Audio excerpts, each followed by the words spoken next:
Elon को मोना से प्यार हो जाता है। अब दोनों एक दूसरे से शादी कर लेते हैं। एलन दरअसल हाउस हस्बैंड था और मोना एक बड़ी कंपनी में जॉब करती है। एलन मोना से बहुत प्यार करता है। इतने ज्यादा प्यार की वजह से मोना परेशान हो जाती है। एलन मोना के लिए कॉफी बनाता है। मोना को कॉफी कड़वी लगती है तो एलन बोलता है कि ये 50,000 की कॉफी है। ये सुन मोना हैरान हो जाती है। तभी एलन बोलता है ये अमेरिकन बिल्ली की पॉटी से बनी है। ये सुन मोना कॉफी थूक देती है। जब मोना ऑफिस के लिए तैयार हो जाती है तब एलन उसे उठाकर खाना खिलाता है और बाहर निकलने पर उसे वीडियो कॉल पर बोलता है तुमने कार की ग्लास क्यों बंद नहीं की है। ये सुन मोना बोलती है तुम्हें कैसे पता कि मैंने ग्लास नहीं बंद की है। तो एलन बोलता है कि वीडियो कॉल चालू है। अब मोना परेशान हो जाती है। उसे एलन का प्यार अब मोना जैसे ही ऑफिस पहुंचती है तो बॉस बोलते हैं हमारी कंपनी से किसी एक को 1 साल के लिए पुणे जाना होगा। तो मोना और अरुण जाने की जिद करने लगती है। बॉस मुझे जाना है तो बॉस दोनों को कैबिन में बुलाते हैं और बोलते हैं कि तुम दोनों खुद ही डिसाइड कर लो कि किसे जाना है। तो मोना अरुण से बोलती है मैं अपने पति एलन से तंग आ गई हूँ उसकी बातें सुनकर, तो प्लीज मुझे जाने दो। ये सुन अरुण जाने के लिए मना कर देता है। अब मोना एलन से बताती है कि कंपनी ने मुझे प्रोजेक्ट के लिए पुणे भेज रही है। एलन बोलता है मगर मैं तुम्हारे साथ नहीं आ पाऊंगा। ये सुन मोना खुश हो जाती है। अब मोना पुणे जाकर अपने दोस्तों से मिलती है और बताती है मैं यहाँ 1 साल के लिए आई हूँ अपने पति से ब्रेक लेकर यहाँ सुकून की जिंदगी। अब जैसे ही मोना अपने नए घर पहुँचती है उसे लगता है कि कोई तो है रूम में। तभी वहाँ एलन आकर मोना को सरप्राइज देता है। मोना एलन को देख उदास हो जाती है क्योंकि वो यहाँ एलन से दूर रहने के लिए आई थी। अब मोना एलन की लड़ाई हो जाती है और मोना गुस्सा होकर सारा खाना एलन में चेहरे पर फेंक देती है मगर ये सिर्फ एक सपना था। अब मोना अपने काम पर जाती है।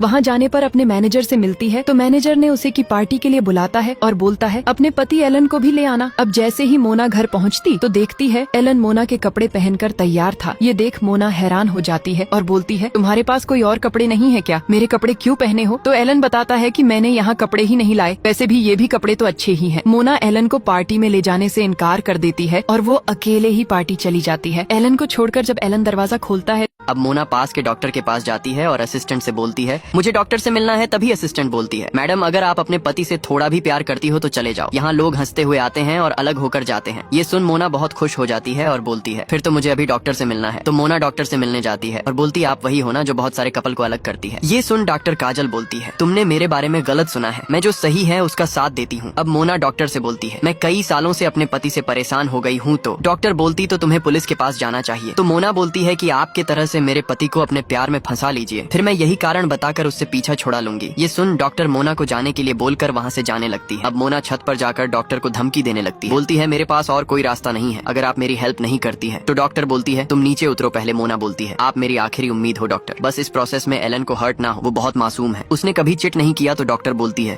अब जब एलन बाजार से आता है तो देखता है कि काजल अपने घर से पुराने बर्तन को बाहर फेंक रही थी। तो एलन बोलता है अगर आप बुरा ना माने तो एक बात बोलूं, ये बर्तन आप बाहर क्यों फेंक रहे हो। काजल बोलती ये बहुत पुराने बर्तन हैं, मेरे दादा के समय के घर में काफी जगह ले रहा था इसीलिए बाहर कर रहे थे। एलन बोलता है आप इसकी खूबी तो जानती है ना, उनकी यादें खुशबू इन बर्तनों में बसे हैं, कितने प्यार से खरीदे होंगे आप, इन्हें इसे कैसे फेंक सकती हैं। तो काजल बोलती है उन्हीं बुजुर्गों ने कहा है कि उन सारी चीजों को बाहर फेंक दो जिनसे तुम्हें खुशियाँ ना मिले। एलन बोलता है अगर आप बुरा ना माने तो मैं ये सारे बर्तन रख लूं मगर मैं फ्री में नहीं लूंगा, इसके लिए आपको मेरे यहाँ कॉफी पीनी होगी। अब काजल एलन के घर आ जाती है तो एलन काजल के मूड के बारे में पूछता है। काजल बोलती है अभी मेरा मूड तो अच्छा है। तो एलन बोलता दरअसल मैं मूड के हिसाब से कॉफी बनाता हूँ। अब जैसे ही कॉफी तैयार हो जाती है तो एलन देखता है कि काजल वहाँ से गायब है। अब काजल एलन से बोलती है क्या हम दोस्त बन सकते हैं। दरअसल ये एक प्लान का हिस्सा था जिसमें मोना एलन से अलग हो जाए। अब एलन बोलता है मेरे किताबों के अलावा कोई दोस्त नहीं है, आपको मैंने 5 मिनट में रुला दिया तो सोच लीजिए। तो काजल बोलती मैं तुम्हारे साथ 1 घंटे से हूँ मगर तुमने मेरे साथ अच्छा सलूक किया और हम दोनों की पसंद मैच भी तो करती है, तो क्या हम फ्रेंड बन सकते हैं। तो एलन बोलता दोस्त बनने के लिए क्या करना होगा। तो काजल बोलती है बस गले मिल लो। ये एक काजल की चाल है। अब एलन काजल एक दूसरे के साथ घूमने चले जाते हैं। अब मोना जब दोनों को साथ देखती तो उसे बुरा लगता है। एलन को रेडियो में काम मिल जाता है। धीरे धीरे एलन पूरे देश में फेमस हो जाता है। अब एलन जब काजल से मिलता है तो बोलता है कि सोच रहा हूँ कि ये काम छोड़ दूं, क्या मुझे कोई सुन भी रहा है। तो काजल चिकन शॉप को दिखाती है और बोलती है तुमने इसी दुकान की ही बात की थी ना, रेडियो में देखो उसने अपनी लोगो के डिजाइन को बदल दिया, तुम्हारे वजह से पांडिचेरी बदल रहा है। अब जब मोना एलन और काजल को एक साथ देखती है तो उसे जलन होती है। ये देख मोना काजल से बोलती है तुम मेरे पति से साथ हमारे पसंद के जगह पर क्यों आई हो। तो काजल बोलती है जो तुमने बोला था वही कर रही थी। मोना बोलती है ये सब कब खत्म होगा। तो काजल मोना को जाने को बोल देती है और मोना वहाँ से चली जाती है। रात होते ही जब मोना एलन से मिलती है तो प्यार भरी बातें करती है। तभी गेट पर कोई आ जाता है। जब एलन गेट खोलता है तो देखता है कि रेडियो वाले दोस्त होते हैं। दोनों खुश होकर बोलते हैं कि एलन तुम्हारा प्रमोशन हो गया है। ये सुन एलन खुश हो जाता है। लड़की बोलती है मोना हमें बड़ी पार्टी चाहिए क्योंकि हमने तुम्हें एलन से फ्रीडम दिया। ये सुन एलन सोच में पड़ जाता है और एलन बोलता है तुम लोगों ने मुझे दूर भेजने का फैसला बना लिया है। तो मना बोलता है कि अगर तुम चाहो तो रुक सकते हो। यहीं पर मोना और एलन की लड़ाई हो जाती है। तो एलन बोलता है कि मतलब मेरा मन हो तो मैं आऊँ और जाऊँ। तो ठीक है, मैं जा रहा हूँ। Enjoy your freedom. ये बोलकर एलन वहाँ से चला जाता है।